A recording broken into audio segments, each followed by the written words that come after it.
This episode is dedicated to Master Chief Ron Bellin, Reaper 01. Rest in peace, buddy.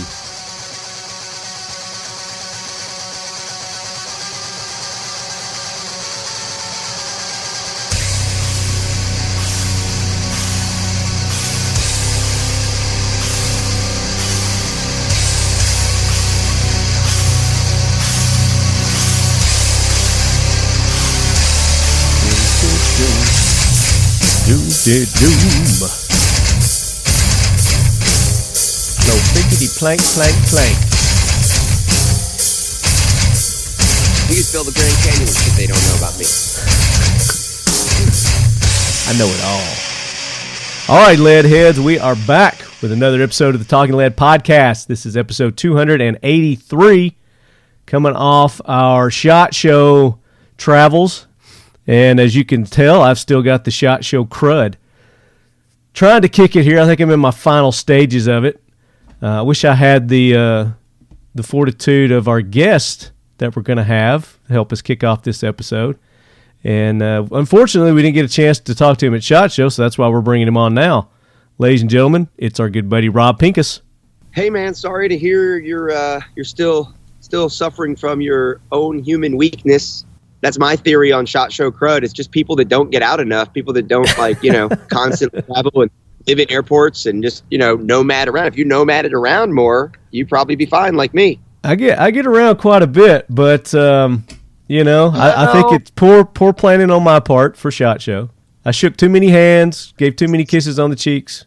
You don't even know how many kisses I got at SHOT Show, and I am still here healthily talking to you from sunny Florida, my friend. That's right, and one of those kisses was for me on that beautiful bald head of yours, and you were at the Grand Lux, remember? Yeah, and the fact is that I didn't get. You must not have been sick at that point, or I actually have like an immune system, one or the other, because I'm still not sick. This is the first time I got hit. So 23 years, no crud. I'm probably going to die next year at SHOT Show. 23 years, no such thing as SHOT Show crud as far as I'm concerned. Well, you do get around a lot, and that's something, another reason why we have you on, because you and I have a big announcement that we're going to lay on the Lead Heads. But first, we want to get an update on the PD10, and you did a recent Instagram video, YouTube video, doing a comparison on that and another well-known firearm. Here's how the PD10 works. You go you do that, then you got that, and then it happens, and then it does that, and you do that again. Right. So right. Racket and pull the trigger. Just for people, for people that are out there wanting to visualize that looked a lot like putting rounds in the chamber and pulling the trigger when there are no rounds in the chamber. And we've been doing that a lot, actually, with rounds in the chamber with the PD10. Now, the one that I'm just sitting here playing with in front of this non-video segment is PD00065. And we actually have gone up into the 80s now on our frames, and this is our second series of frames. We've been working on this project for 5 years, really, 4 years in the public. And, a lot of people are like, well, when's this gun? Is it ever really going to be available? And the thing is, we chose to share the entire process with everybody, literally from the napkin sketch moment, teasing what this was going to be, and then from the very first prototype shooters in 2016, letting people experience this process. And so some people are out there like, I already gave up on the gun, and every time I see that comment, I'm like, but you're still here. So right. You're still hanging on. And for those that don't know, Avidity Arms, the new company that we started up, Eagle Imports is our financial backer. Mike Sedini and I and our engineer Brad Thomas, we've been working on this project now for a while. And people, you can go to the internet and see all kinds of videos of people shooting them and people handling. And we've had a couple different major changes to the gun. Really, one major change last year that took a while but was entirely worth it in terms of the durability of the gun. We know the design works. We know the reliability is there. But what I was interested in was a longer lifespan expected for the gun, so more durability. And that's really what we focused on last year. So I feel really, really good about the current version of the gun, and that gun is going for third-party testing starting probably next week. And when that third-party engineering firm gets done with all the testing there for safety and reliability and really like slow motion, close-up photography, all that stuff to see where the wear and tear is on the gun. If that all goes well, we're going to be really, really close to releasing a production gun. So I'm excited about that. Very good. So it sounds like you guys are making the progress that we wanted to hear. And for you guys who haven't seen the Avidity Arms PD10 yet, you go to Eagle Imports. There's a link there. You can go just directly to Avidity Arms website. You can go to Rob's social media, which is Pincus Rob. Is that right? Pincus Rob's the Instagram and the Twitter. You can go to the YouTube channel. I mean, just, if you can see video on the internet, you should be able to figure out how to find the PD10 PD10 video. And most recent videos I've been doing have been comparing it to this Glock 48 that's come out. Everybody's, I shouldn't say everybody's excited about it. Everybody who's been following the PD10 has been interested in the fact that Glock came out with this 10-round single stack gun, which honestly, I mean, when I wrote the original article that before the Avidity Arms project was public, I wrote an article on my blog that talked about the perfect carry gun and sort of laid out what would come to be the specifications for the PD10. I didn't tell people I was building the gun. But when I wrote out those specifications, I really was talking about a gun that's a single stack gun that you could put a full hand on. It had about a 4-inch barrel that I thought would be great for defensive carry, right? It fills the hand, but it's still slim and comfortable to carry inside the waistband, 10 plus 1 round capacity, and a lot of weight out in front of the hand, not a 3-inch or a 3.5-inch kind of subcompact gun, which can be a little snappy and a little hard for a lot of people to shoot fast, like the Glock 43, for example. So I've been waiting every NRA show, every NASGW, and every SHOT Show for the last 4 years. I've been waiting for Glock or Smith & Wesson or Springfield Armory to beat us to the punch, so to speak, to release a full-size single-stack gun, a Glock 19 single-stack or an M&P single-stack, and finally Glock did. And I'm glad they did. It's a cool gun. I was really excited about it. I'm even excited about the fact that you can put the 48 slide on a 43 frame. He's holding that gun right now as he's talking, ladies and gentlemen. Holding that, talking. I've got it in my hands because I was shooting it up against the PD10 this morning. So I'm kind of excited that it exists. I wrote an article as soon as it came out before I even shot it. Does the existence of the Glock 48 kill the PD10 project? Well, it's like telling every company but Colt not to make AR-15s. Sure. Like they just shouldn't have seen that business. Or if we want to go apples to apples, the M&P would not be a successful gun if Glock had cornered the market on double-stack polymer striker frame guns to the exclusion of everybody else. So just because they came out with a single-stack gun, honestly, what I think happens is, 2 months ago, lots and lots of people were saying, who would want a full-size single-stack? And now a lot of those people, because Glock has done it and because they're fans of Glock or because they respect Glock or because Glock doing it makes them rethink it, well, there's probably 300,000 new customers thinking about single-stack full-size guns that didn't exist prior to the Glock 48 being released. And the Glock 48 is going to be 6 months or a year old by the time PD10s hit the shelves. And, once people are used to the idea of a full-size single-stack and then they get to really compare the PD10 to the Glock 48, I think that Glock actually just created a whole bunch of new customers for us, quite frankly, because out for the Glock, the PD10's already contoured and stippled. It comes with good metal sights already. It comes with an accessory rail that the Glock 48 doesn't have, and a lot of people want to put that white light or the laser or a laser light combo on their carry gun, even a single stack. It comes with, I think our trigger is definitely better. I think our slide stop is definitely better and more ergonomic. The grip is going to feel more comfortable, I think, in more people's hands. So while I'm excited about the Glock 48, and I might even carry the Glock 48, because, of course, the PD10, not being a production gun, it would be kind of foolish for me to carry one of those, no matter how good it is, because it's not in production. I'm going to wait until it's in production, and a production gun that's tested for me to carry it before, I want it to be at the level where I could recommend it to somebody else before I carry a prototype. So the Glock 48 might even be my carry gun. I mean, I like it that much, but it's also not even close to the level of I think, kind of special, custom, what would be aftermarket type upgrades and treatment that we've done with the PD10. And they're going to be very similar in price when you see them sitting on the shelf. Okay, that was going to be my next question is, how are these going to compare in price because of all the features you are offering on these and all the R&D that you've got behind it? Yeah, the MSRP on it's going to be $499. We've said that from the beginning, and that's with claw base plates, with the good Ameriglow claw metal sights, the oversized magazine release, the flared slide stop, all that stuff. and it's going to come out the door, like I said, $499 MSRP, so you can expect that it's going to be selling at the dealer shelves between $400 and $450.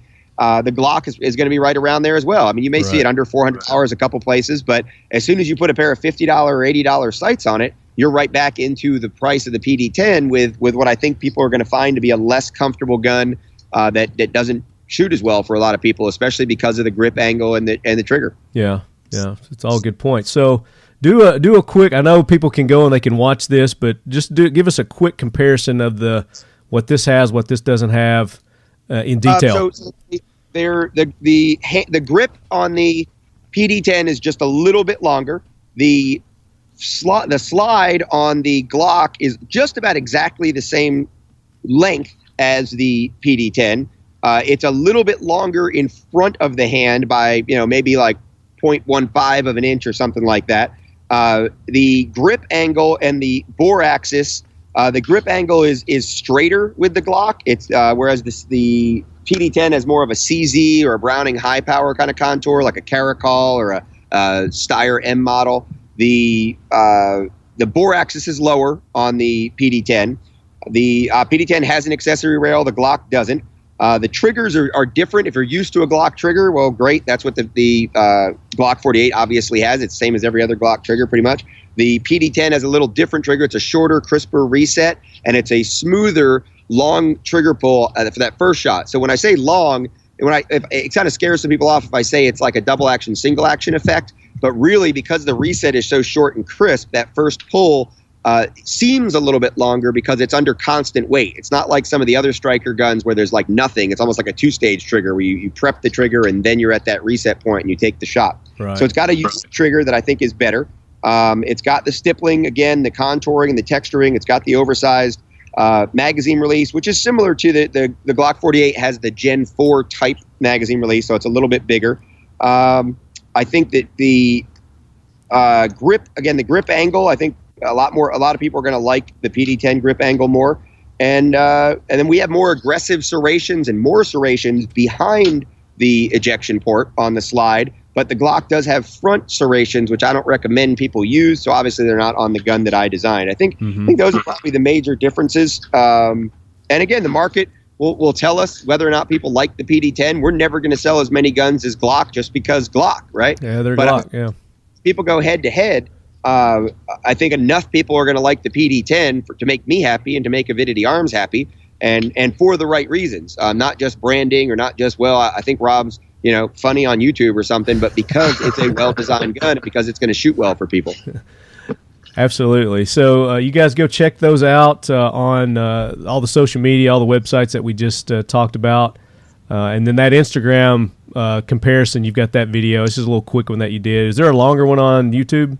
Yes. Yeah, there's a longer one at YouTube. And there's also, you can obviously see that at the Avidity Arms Facebook page linked as well. Okay.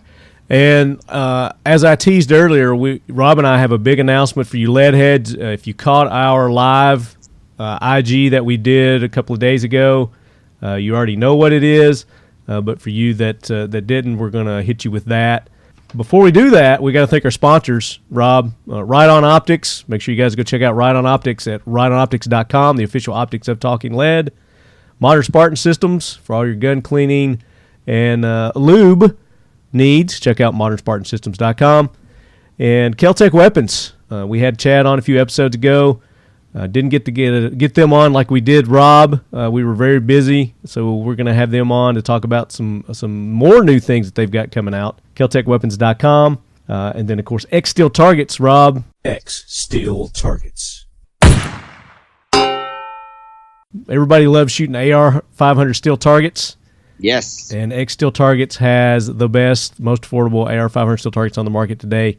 Check them out at xsteeltargets.com. And then, of course, our big sponsors at SHOT Show this year, Buck Knives. Lots and lots coming from Buck Knives. As a matter of fact, I'm getting ready to cut in an interview right now that we did with Commander Tom Coulter. He serves 27 years with the SEAL teams and is considered one of the world's leading technology security experts. He retired as Chief of Staff, Naval Special Warfare Group 2, the East Coast Command for SEAL Teams 2, 4, 8, and 10, and started the high-tech procurement arm for Naval Special Warfare, Rob. That's pretty cool. His other postings also included commanding officer for SEAL Team 3 in Southwest Asia. He was also involved in the training of more than 7,000 foreign special forces operators and more than 70% of today's top SEAL team commanders. So this guy is an icon in our military, with the Navy SEALs in particular. And this is a great interview. He doesn't do these interviews. I think this might be like the first one he's ever done. But he also, the tie-in with Buck Knives, Rob, is that he developed the Buckmaster knife. You remember the Buckmaster knife? That is a bad tool right there. Yes. Which makes that a guy like that would be the one who designed something like that. Right, and he gets into talking about the some of the functionality and design ideas that he had for that knife, which is going to lead up to another interview that we're going to have in another episode in the future, where we actually talk about the history of the Buckmaster knife with him. But CJ Buck is joining me on this interview with Commander Tom Coulter. So let's cut into that, and then Rob and I are going to come back and hit you guys with the awesome news. Ooh, I like that background noise. Yeah, we're out at the range. Hey, ask me what I'm excited about with Riton Optics, too. Okay, I will do that when we come back.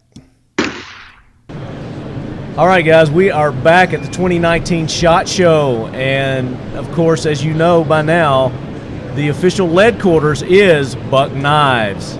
And joining me again, we have none other than CJ Buck. CJ. Yep, good to be here. Good to be back. Yes, sir. Yes, sir. And we've been cranking out the interviews, and this is just day one. And we've still got how many more days?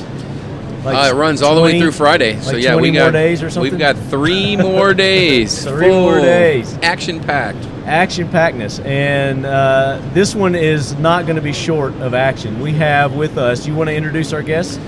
This is Commander Tom Coulter, a very good friend, and probably has forgotten more than most of us will ever know about the history of SEAL Team and Spec Ops warfare and modern development of tactics, and just impressive as you can imagine. Yeah. So, Tom, welcome in. Thank you very much. So, Tom, I mean, there's so many questions that I probably want to ask you, but let's just start off with just a little bit of background about yourself for our listeners. Well, I've been retired from the Navy since '92, but prior to that I was both enlisted and commissioned SEAL Team and Underwater Demolition Team. So throughout the years I've had a variety of assignments from Underwater Demolition Team 21 to SEAL Team 1, 3, 6, Groups 1 and 2, and I've spent a good bit of time both on the East Coast and the West Coast. There you go. So, and we were talking about this a little bit off air, and we want to find out more about you, but this is like a question that I know a lot of our lead heads have, and when they hear SEAL Team 2, SEAL Team 6, the East Coast, West Coast, what does all that mean?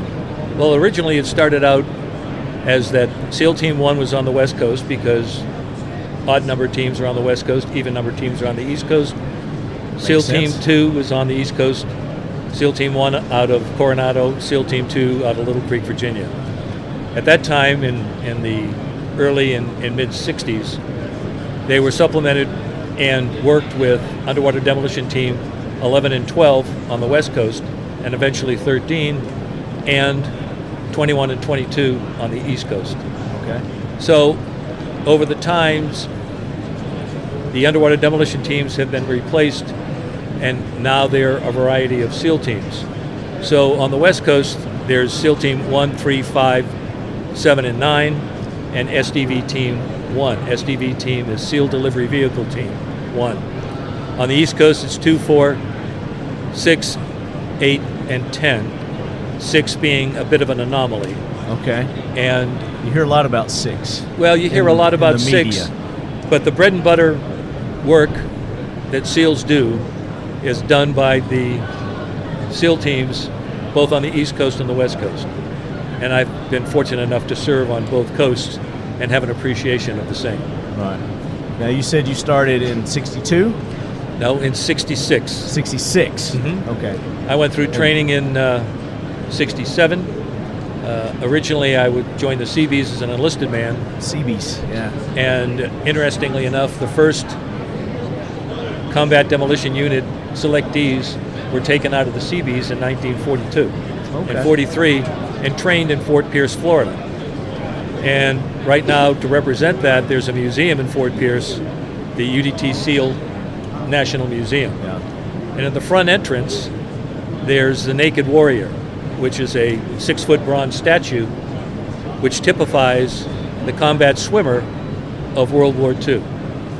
He's equipped with a pair of khaki swim trunks, fins, a face mask, and a knife on his side. And that's exactly how they went into the beaches in Normandy and all over the Pacific. That was it. That's all they that's had. the Naked Warrior. So they now have statues representing the Naked Warrior in both Fort Pierce, in Coronado, in Bells Beach in Hawaii, and just recently we have one in Virginia Beach.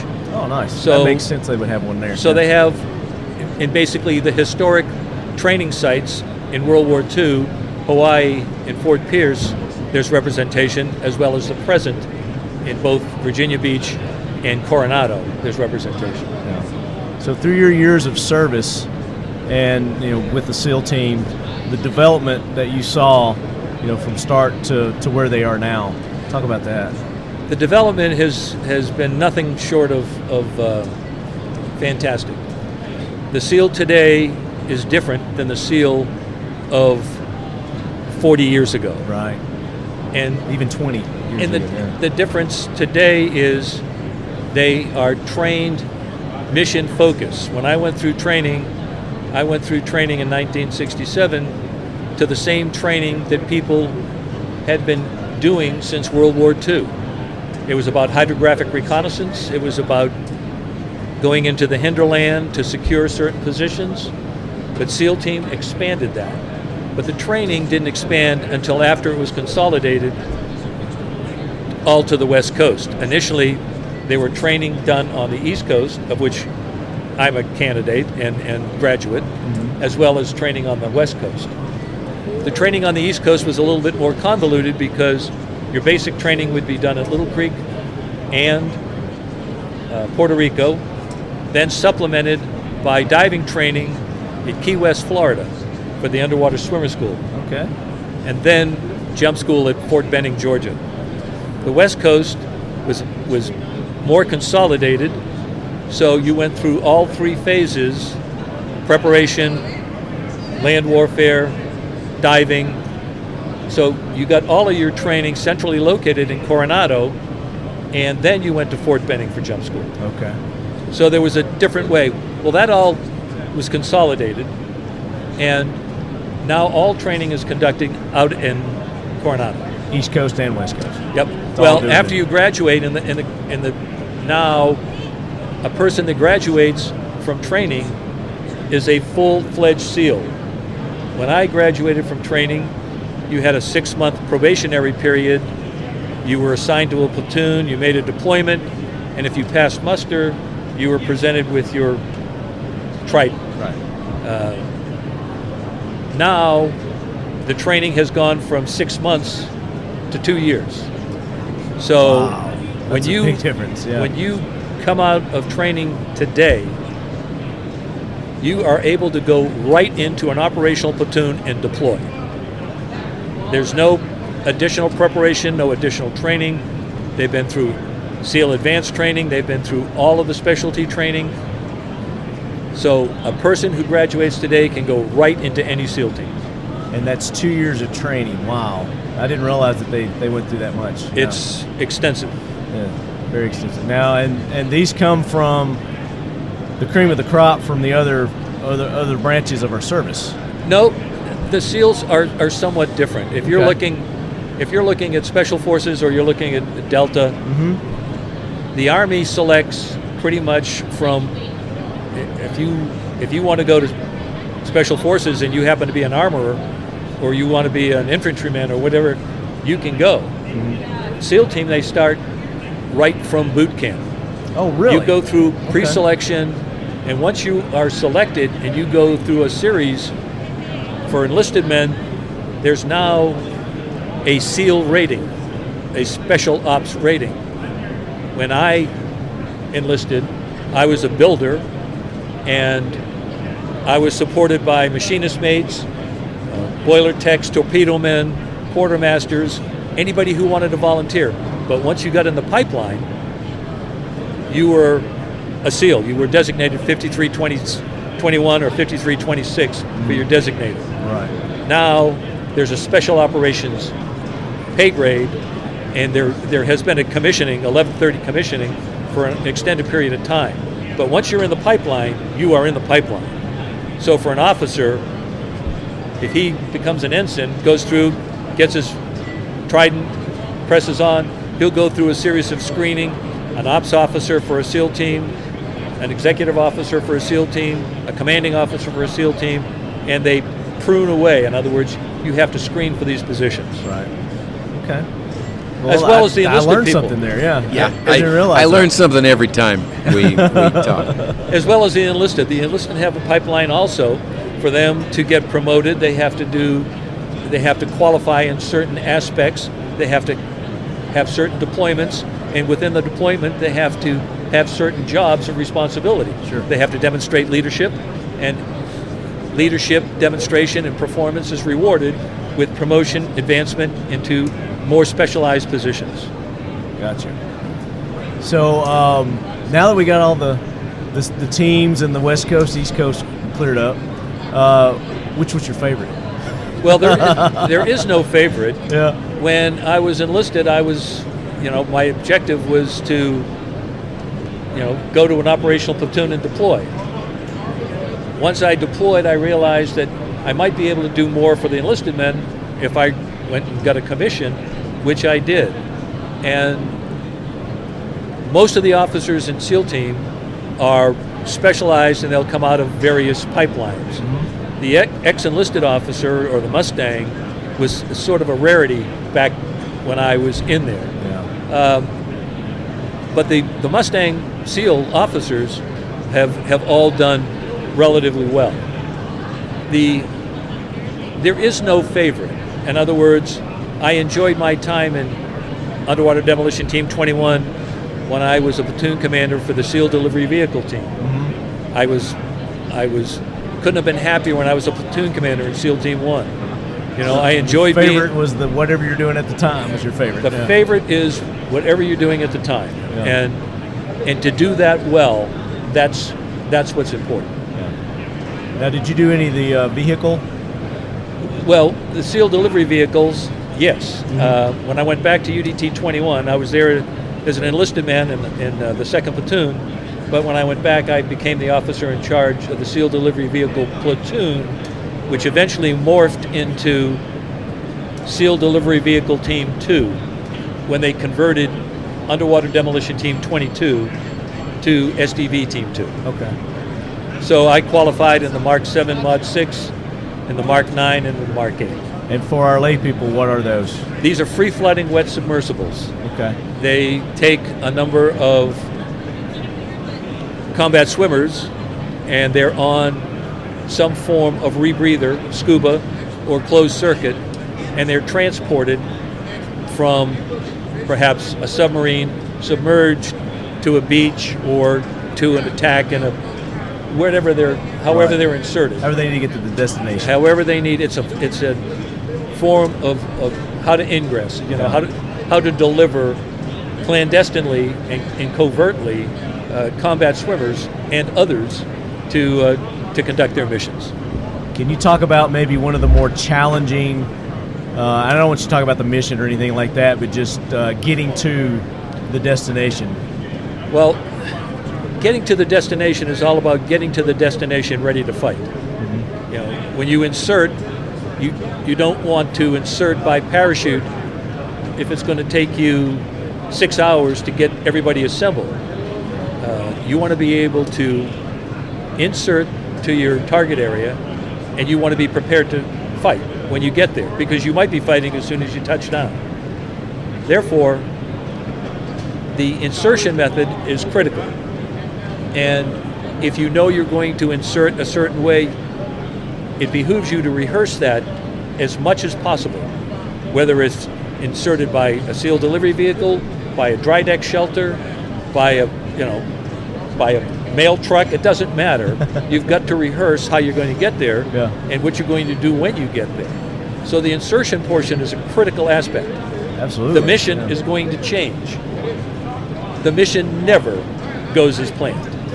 It never goes as planned. You sit down and you plan the mission and you what if it and you murderboard it and you do all these things, and almost a certainty is a very short period of time after you insert, you'll find out that the intelligence is incorrect, one of your people is inadvertently injured. Yeah. The It's rendezvous, dynamic. the rendezvous point, it wasn't where it's supposed to be.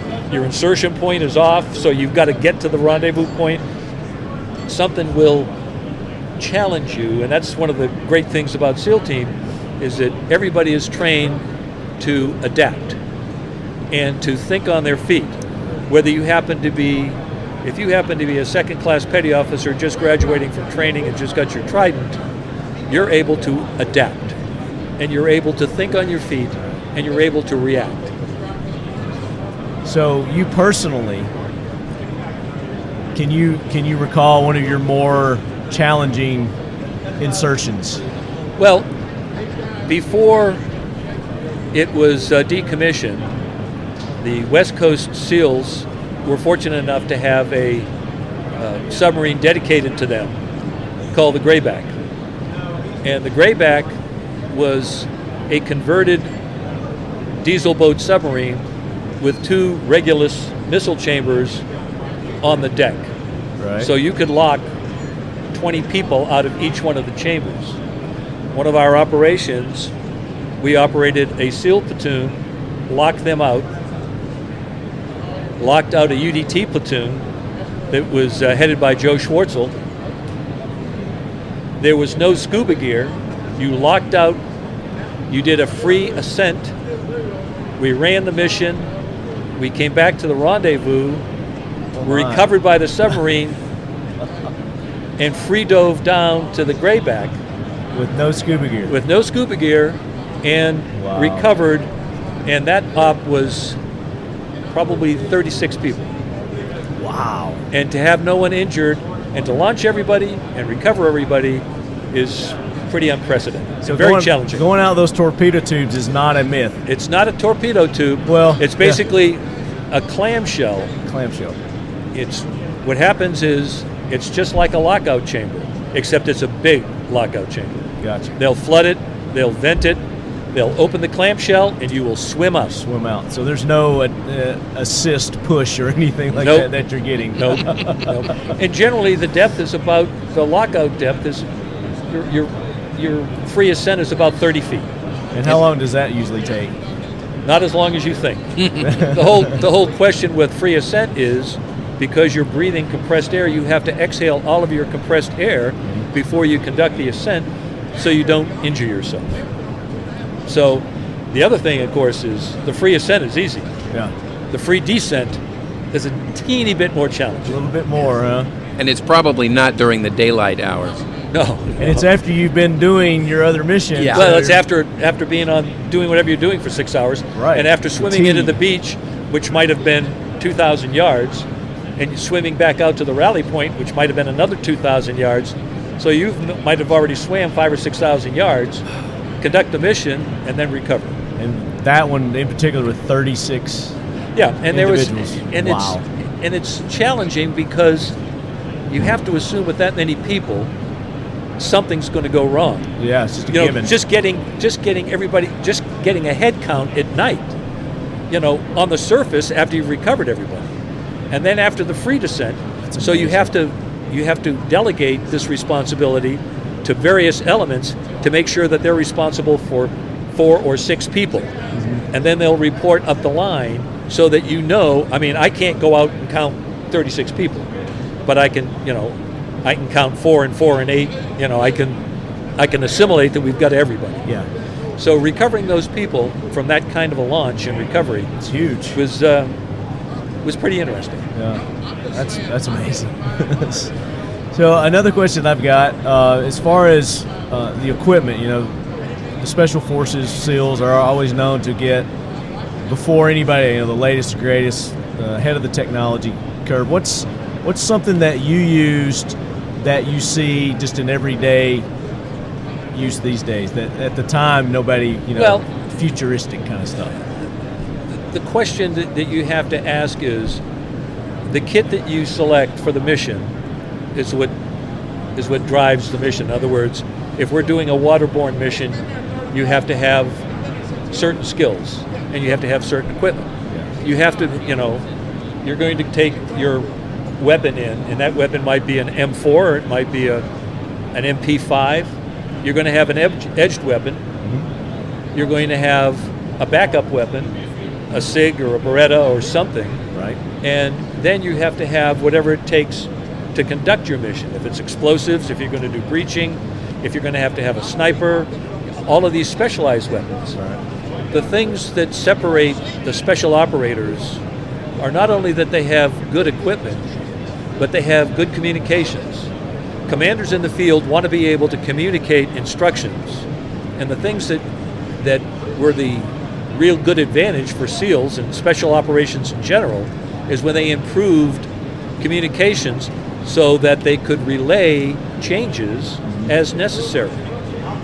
During Desert One and all the other sort of catastrophic problems, there was always a communications issue. Yeah. The wrong radio, the wrong frequency, the wrong codes. So once you are able to communicate, now command can follow an execution checklist of a series of events that you'll pass a pro word that will allow headquarters to know what's going on. Mm-hmm. Second, after communications, you have to have the ability to identify your target. Hence the improvements in night vision and other things, thermal vision, the ability to recognize the target area when you get there. Satellite nav is another thing that I've seen that has greatly enhanced, satellite navigation is the difference between success and failure. It's also the difference between you finding Dunkin' Donuts and not finding Dunkin' Donuts. So if you're going to find something that's common ground... I mean, you can use nowadays to find this booth. Exactly right. Yep. You use sat nav for that. Yep.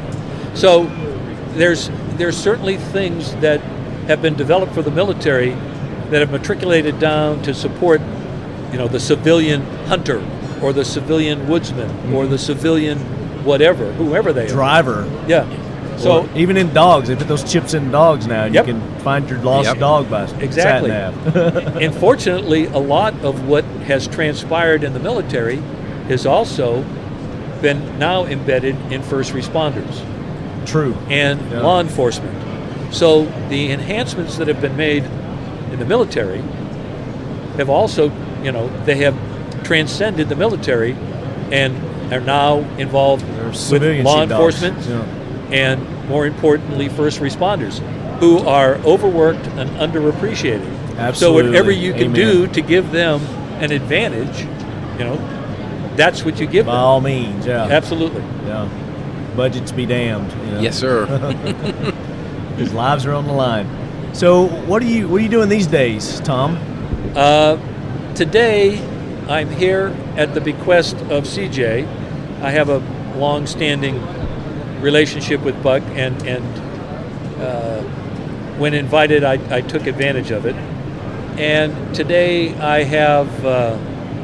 I'm a security consultant and a casual employee to a company, as well as an advisor to a couple of other companies. I have my own, security management company. I did risk management and security assessments for a lot of years, generally working with Department of Energy and Department of Homeland Security, securing high-activity radiological sources all over the world. So I've stayed busy. I'm thinking of a question for that. Yeah, because that's broad. That's very broad, and I'm sure you were being broad for a reason. I mean, you can't get into talking about that kind of stuff. So, but you did share something off air before we got on air. Your son is a lead head. My son, when I surprised to hear that. when CJ said, well, if you're interested, there may be the opportunity to be on a podcast, and of course, me living my life in the information cul-de-sac, I said, a podcast? What's a podcast? A podcast, okay. So I called my son and I said, hey, this is he says, Lead Talk? I said, yeah. Yeah, I listen to it all the time. Lefty, yeah, He do says, it, baby. he said they're great. He said, be sure that you tell him about your grandson's mini K-bar knife. And I said, well, I'll mention that he has one. I won't necessarily mention where he got it from. But that was a good story, though. Yeah. I think you should tell that. Is that one you could share to the Lead Head Brigade? Well, when my son, Jeff, and the family went out to visit my friend in Montana, Gary Stubblefield, Jeff asked him, he says, Gary noticed that Jeff was carrying a knife and Robbie was carrying a knife. And Jeff says to him, Mr. Stubblefield, how come you don't have a knife? He says, well, I was always with your dad, and he always had a knife. Didn't need one. He recognized Robbie's knife, and he says, and I know exactly where that young man got that knife. And Jeff goes, really? Because Jeff didn't know. He Right. said, yeah, it was in Chinhae, Korea, where he came upon an opportunity to come across a couple of mini K-bars. And your They dad were just lying around. and your dad just took advantage of it. So my son had mentioned that there was a contributor to your show who often talks about he found things as they fell off a truck in the back of a truck. I said, well, I'll let them know that they fell off of the back of a truck in Roxbury. So, That's funny. That's a good story. So I assume you've got lots of grandchildren? I have a granddaughter and a grandson. Okay. I have a son and a daughter, and keep things simple. Keep it simple. There you go. Where CJ, you're running around with what, 8 now? Oh, I have 8. 9, 10, Two- 12. Two new ones. Two new ones yesterday. Yes, So congratulations. I got Grandpa. texted pictures yesterday. Proud grandpa. Yeah, back in Minneapolis. Now, do they call you grandpa or what do they call you? Grandpa, I know those two aren't going to call you it's- anything yet, but Yeah, Grandpa CJ is Grandpa what my CJ. 10-year-old grandson calls me. Yeah. that's hip. Yep. You're trying to be hip. Yeah, we do what we can. What's your moniker? What do your grandchildren call you? Grandpa Tom. Grandpa. There you go. There we go. Just keeping it simple, like you said. Hey, I'm in good company. I feel in good You company. can tell he's a silly. Just keep it simple. You know? simple. The old KISS principle. Yeah, and if you don't keep it simple, it gets complicated very quickly. That is Very true. good. That is very true.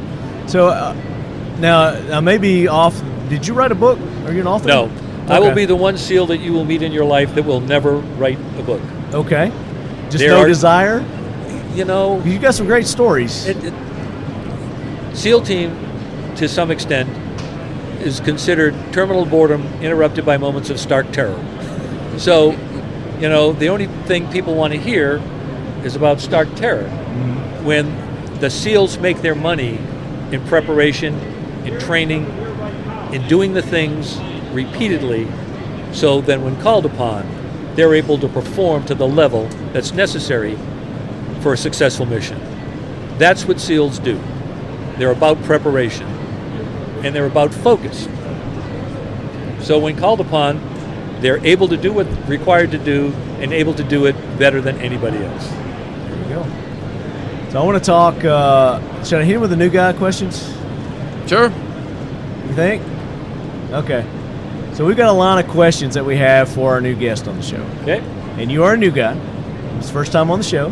Hopefully not the last, because this has been a blast. And I know we probably could do this for like 2 hours, but I know you got things you got to do. But what's your earliest recollection of going out and shooting using a real firearm? I mean, it could be a BB gun too. We would go down to the dump and shoot water rats when I was growing up. And where is this at?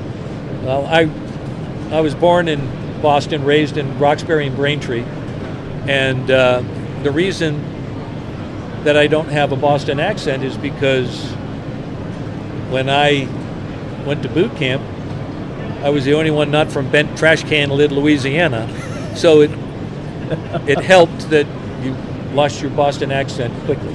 Right, so you didn't get picked on? Well, You just stand out as a target, right? as I learned from my father a long time ago, best not to draw attention to yourself if not necessary. There you So- go. There you go. So what were you using to shoot those sewer rats? Well, both a BB gun and a 22. BB gun and 22? The 22 is a lot more effective. Do you still have that 22? No. I replaced it with a bolt gun, Mm-hmm. and Progressed. a bolt 22, which more accurate piece. Mm-hmm. And from there, my motto is you can't have too many guns or knives. That's a good motto to have. Amen on that one. I like that. What about your first knife? You remember your first knife? I do. I remember my first knife. My mother bought it me. It was a Boy Scout knife, and I probably wasn't 10. And yes, I still have that. Oh, that's awesome. Is Is it a BSA? He's got the BSA Boy Scouts it does. on there. It has the bone handle BSA on there. The first, and I've had knives and been drawn to knives. The first buck knife I had was a 110 that I bought in 1967 when I went to UDT training. Wow. And I bought another 110 in 1972 when I got my commission. Treated yourself. I did. I gave the one I bought in 67 to a friend of mine who went to Vietnam. He didn't have a knife, and I said, well, take mine. Take it, yeah. You need a knife. I still have the one in 72. Oh, nice. Now, are you into handguns? Do you carry? I carry a Wilson officer's model.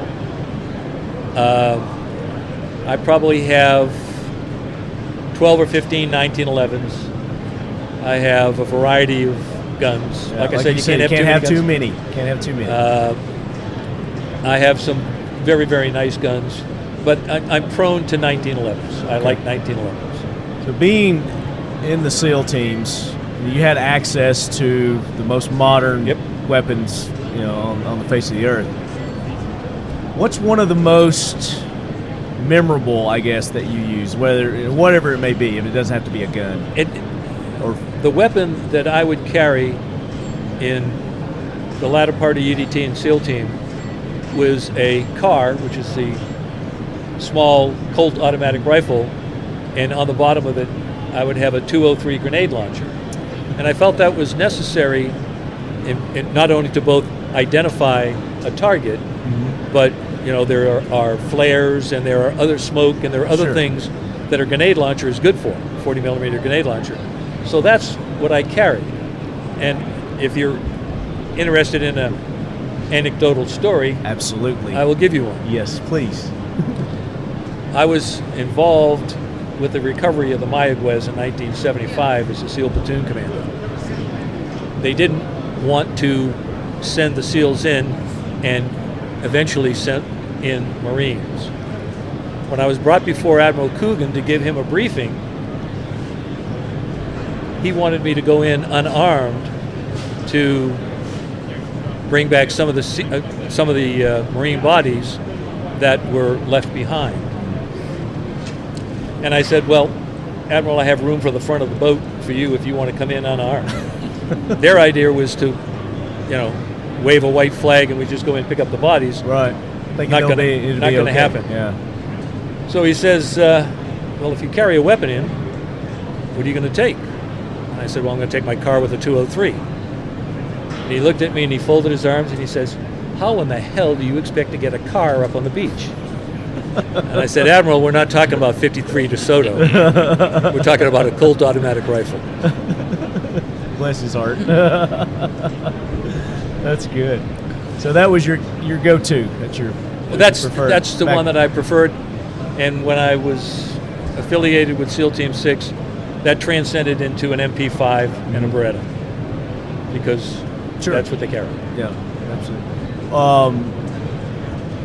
So next question, the next new guy question is. Next new guy question is. Obviously, you've got the military background, and we've gone into that. So that was this question number 2. Number 3 is when it comes to pop culture, movies, TV shows, books, magazines, whatever it may be. What is your go-to that's your comfort? And I probably asked you the wrong way, but it's just something that you feel good about watching or reading or going to. Rolling Stones, Exile on Main Street. What? That's out of the blue, right? You ask. Completely. That's what it is. Unexpected. See, we bring interesting guests, don't we? We do.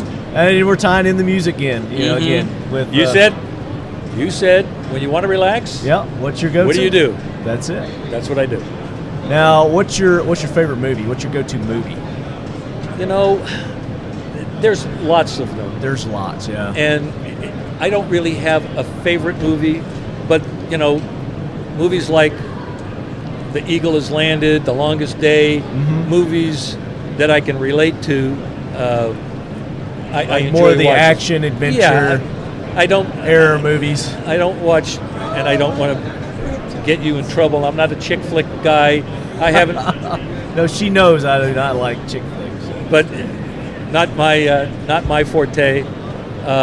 Action movies are something I prefer. You know, music, you've already got a handle on that. Yep. I do a lot of reading, and I have a variety of authors that I read. Fiction, nonfiction, You know, a little both. yeah, a little of both. I've read all the Jack Reacher stuff, Lee Childs, lots of them, Right. and I enjoy it. You know, something you can pick up and read right away. Yeah. What's your hobby? What do you enjoy just doing? Well, I shoot, Okay. Perfect. Good answer. and I play bridge, Bridge. Okay. and I jump on my Harley Switchback. I'll be going up to Bike Week in March. Okay. So I have my bike. I play bridge. If you put down all hobbies, you All would not hobbies. link me with any of them. But I do play bridge. I ride my bike. I wouldn't have guessed bridge. I No. wouldn't have guessed the bike, but I would have guessed the shooting. Yep. Would have guessed that definitely. So that's really what I do, and you know, I reside in Vero Beach, Florida. This is like the fourth day in 3 years I've had long trousers on, because I mean, it's like 6 below here for you, right? oh no, that's why I have a jacket. Yeah, I have a jacket.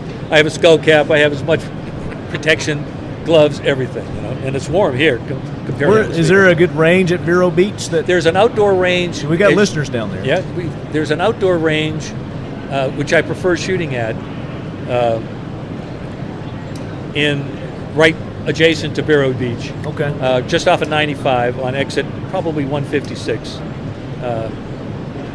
And it's between Fellsmere and Sebastian. Okay. So you get off at Good that range road. there.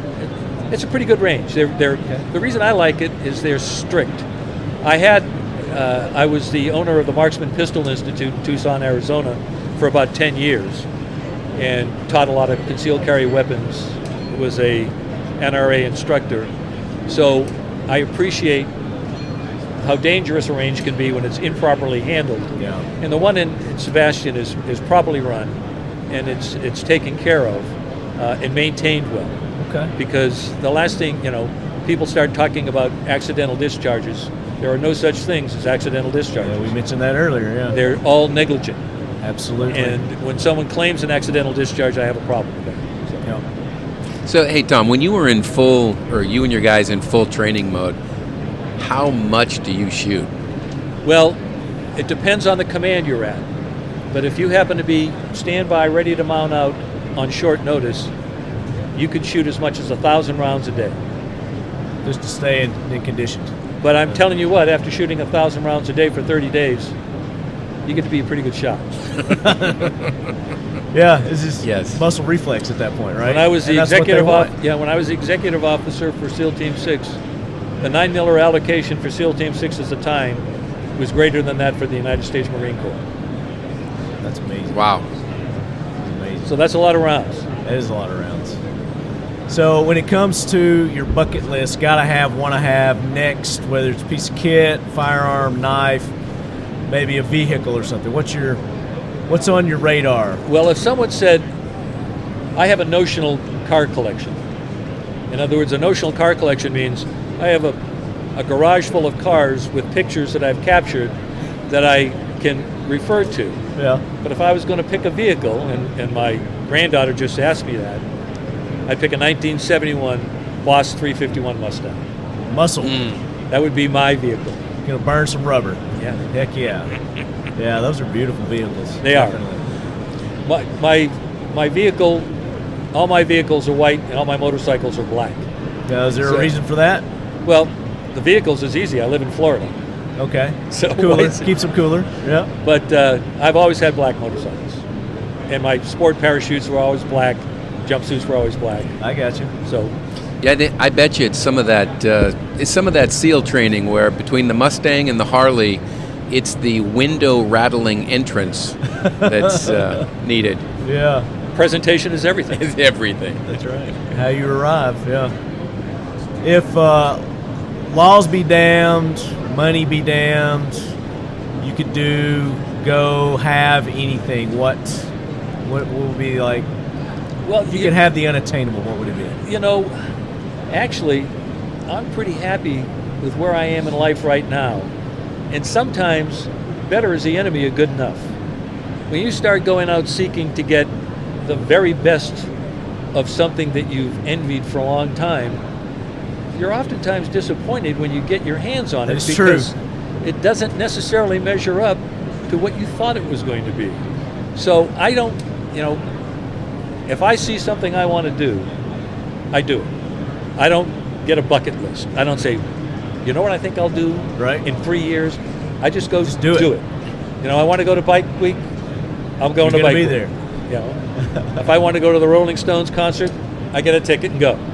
So you just do it instead of talking about it. I prefer doing it. He just gave up something else, Rolling Stones. Yeah. He's into the Stones, baby. That's it. Yeah. And people who know me know that. Right. So it's easy. All right, last question. It's be easy. And if you want to, if something comes to your mind, you want to ask a question. Okay.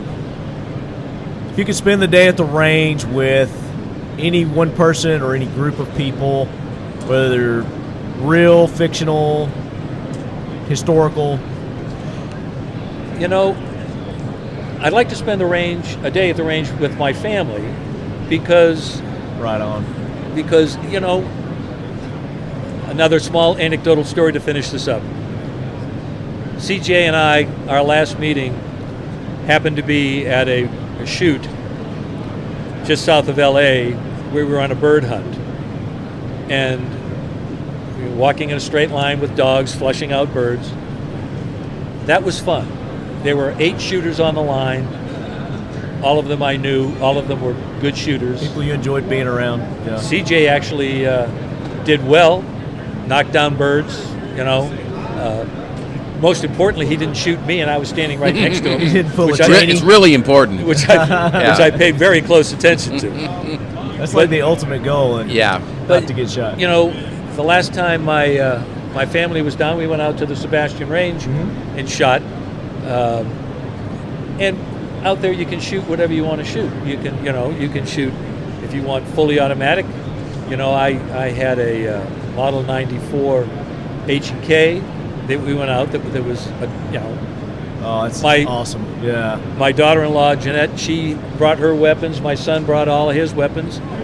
So we went out and shot. Just had a day of it. Plus, plus had the grandkids there, and taught them how to shoot properly.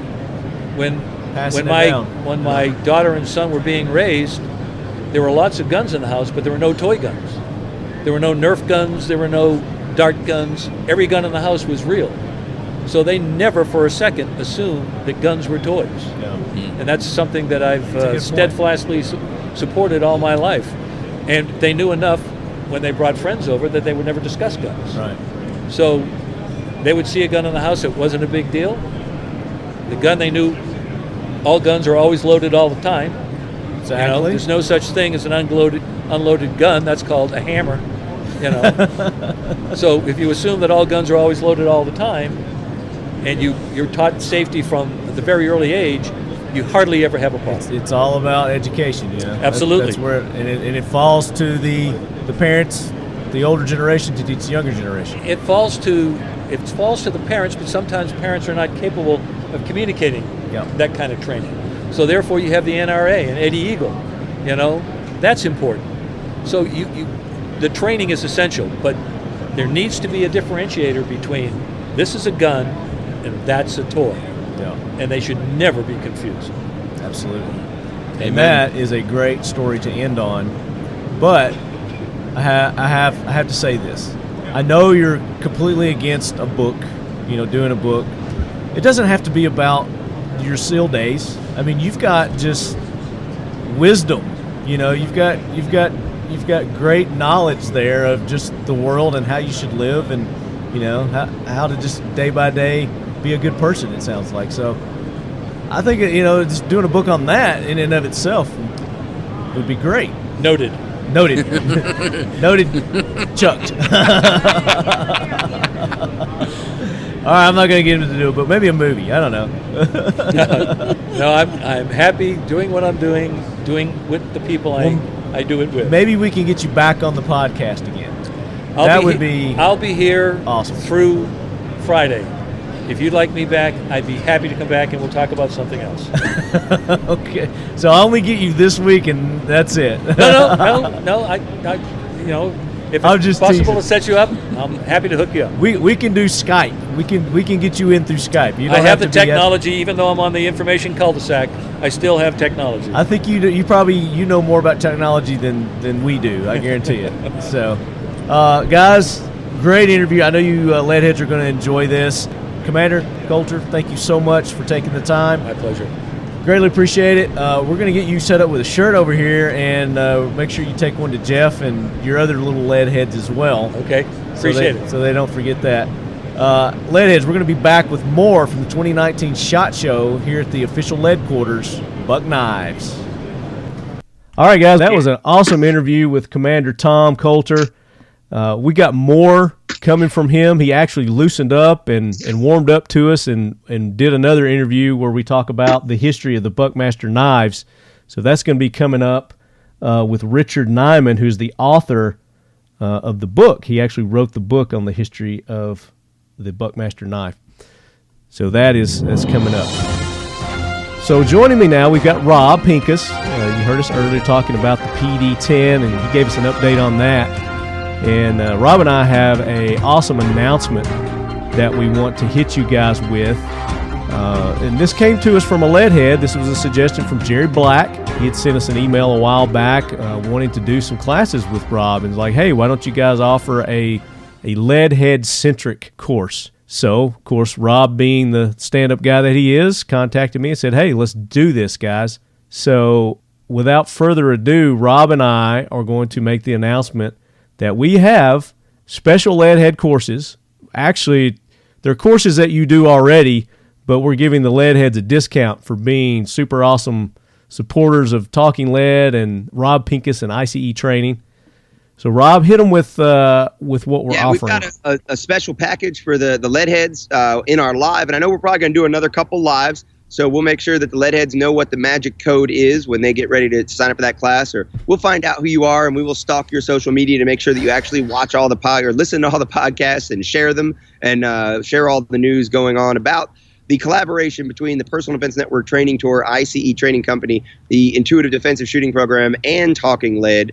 So we got a special package. There's going to be one class in Tennessee right there. That's the one that you're, I know, going to be at for sure. Yes, sir. We've got another one going on in California later in the year. So I think the one in Tennessee is April. I think it's like, what is it, the 16th, 17th, or 6th and 7th? That is going to be, and I've got I'm at I.C.E. training. This is where you guys can go and get all the courses. But these I don't have my calendar in front of me. Right, you're outside in nature, enjoying the Florida range time. We hear the guns back there in the background. Yep. Really thinking it's April, like something. The 6th and 7th, and then we've got a class in July. We've got a class going on that is when is it in July? It'll be the third week in July, and it's down in Southern California, I believe. Because I'll be in Central California just before that. And both of those classes are going to be standard IDS classes. That's our 2-day defensive pistol class. It's our fundamental core class for me at I.C.E. Training Company and for Personal Defense Network. And I appreciate the work that your guys did to work with my office to get those courses scheduled, because both of the venues are new venues for us. And that's always a big part of the Personal Defense Network training tour is going to new venues. And obviously, we like to get new people out to the classes. And I already know, I saw on social media, there's a couple of leadheads that know each other, like from the comment sections and maybe from your shout outs during Talking Lead stuff. Mm-hmm. They're actually looking forward to actually meeting in person at the Nashville class. So that's pretty cool. Yeah, that's April 6th through the 7th. I found it. It's the Intuitive Defense Shooting, and it's at Royal Range, USA. And a big thanks to Art over at Royal Range for making this happen as well. Yep. I was just talking to him on email the other day, so we're all good there. And like I said, I'm excited about it. And we'll have a special package for all the lead heads that are coming out. And everybody's going to get good training, as always, on the PDN tour. But it's always great when we team up with, good friend like you and a good friend of the industry like Talking Lead. Well, we appreciate that. I know the lead heads are going to really enjoy this. And your schedule's full for this year. Yep. But this is something that we would like to expand. So if you lead heads would like to have a class near you, maybe that's not on this calendar already, get in touch with me and we'll try to work with Rob on putting something together. But, I mean, you're all over the place, so there's got to be one that you lead heads can find that's near you. I mean, you're in California, you're in Florida, you're in Georgia, Tennessee, you're in Pennsylvania, you're in Washington, Ohio. We got Mississippi. I know, like, if you were going to, I think right now on the calendar, maybe like that kind of the midsection. If you look at Texas, Oklahoma, Missouri, that's the only places we're not hitting this year. And we might actually be adding a class in Missouri because somebody hit me up at SHOT Show and was a little bit insistent that we come down there to okay. West Missouri. And I think we're going to work that out as well. Because one of our great sponsors for the tour, Cross Street Holsters, is down there. And so we're looking forward to doing that. You mentioned one of your sponsors that I'm kind of excited about, a couple new products they have, Rayton Optics, with those magnified optics they've added to their line that I saw at SHOT Show. Those, I am pretty excited about getting my hands on one of those. They're some high quality pieces, I think, right? And that's when we got to take them out to the range, beat them up a little bit, and at the price point they're offering them. I can go ahead and verify them for you. You don't need to test them. Just go ahead and run them because they're awesome. You're going to love them. Yeah, I'm looking forward to it. Yeah. So Rayton Optics, you guys check them out, raytonoptics.com. The official optics, Rob, of Talking Lead. So thank you for that plug.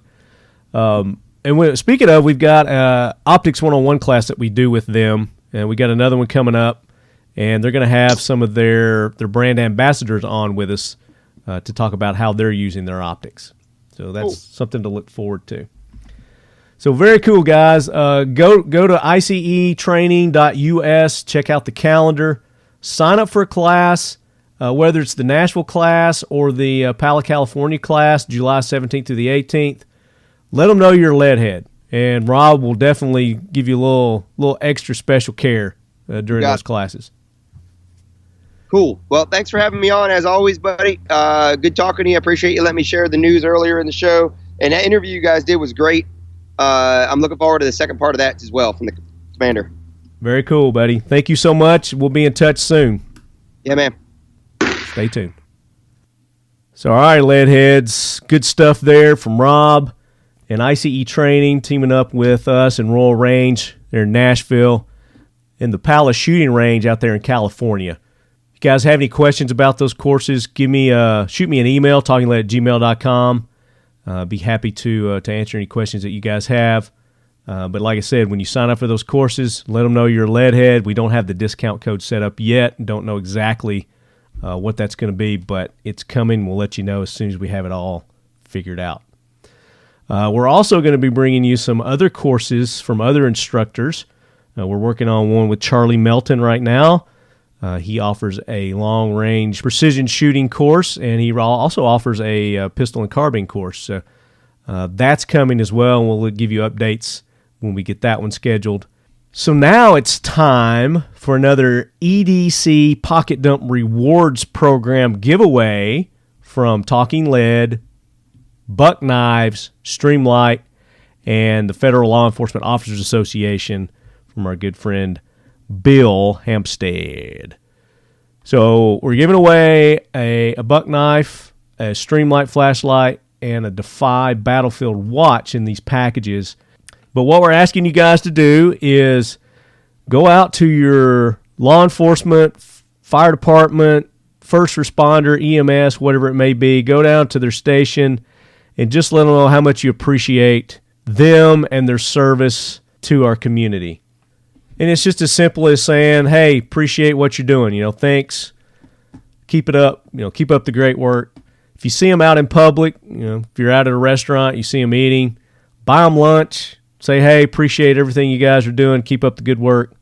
Whatever it may be. Just as simple as that. It doesn't have to be anything big and involved. But we do want you to take a picture, take a selfie.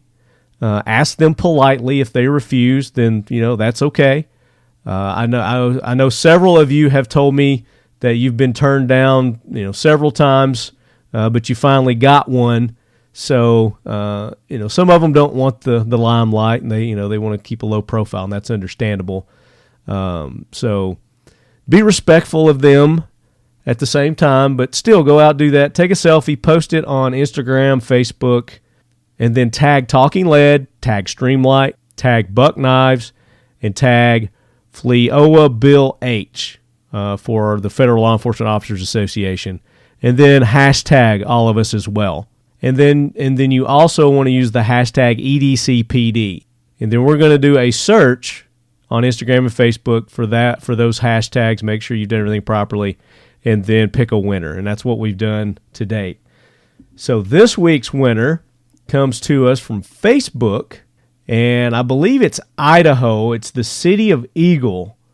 And Wesley Abshire went down to the local PD department there and talked to an officer, to Officer Faye, and took a picture with her, and he's got the Eagle Police logo there in the background, and it just said, decided to stop by the local City of Eagle Police Department to thank them for their service and meet Faye, an officer at the office.